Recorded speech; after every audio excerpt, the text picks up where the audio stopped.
Clark County Police, need to speak to Nigel Brown. I don't want it to happen to nobody else. We don't typically identify potential rape victims, but Faith Carter wants to make it clear she is willing to testify against Nigel Brown. He raped me, and he told me that he would bash my head with a cinder block. To escape, Carter says she had to leave her stuff behind.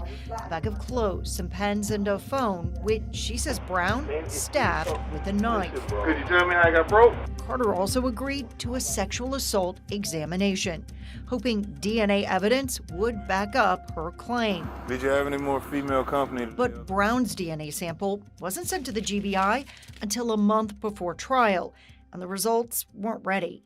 Rape cases are probably the most difficult cases in our criminal justice system to successfully prosecute. Former District Attorney J. Tom Morgan says to win, a prosecutor must prove the victim was forced against her will to have sex. You really need the testimony of the victim. But when it came time to find Carter to testify, the DA's office says it had no luck.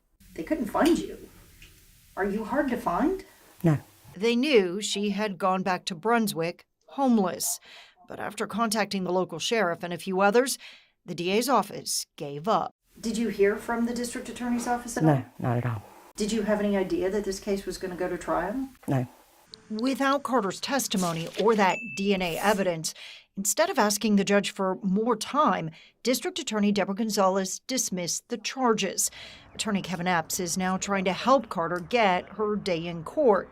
He shared emails obtained through open records showing prosecutors and police believe Brown is a serial sexual offender targeting the homeless community. And that is a person that prosecutors and law enforcement need to get behind bars. 11 Alive's investigation uncovered 76 interactions with police since 2020, including 3 accusations of rape. And he said, take your clothes off. Carter's, though, is the only one to lead to an arrest. Gonzalez is also familiar with Brown. A judge let him out of jail because the state was not prepared for a probation hearing.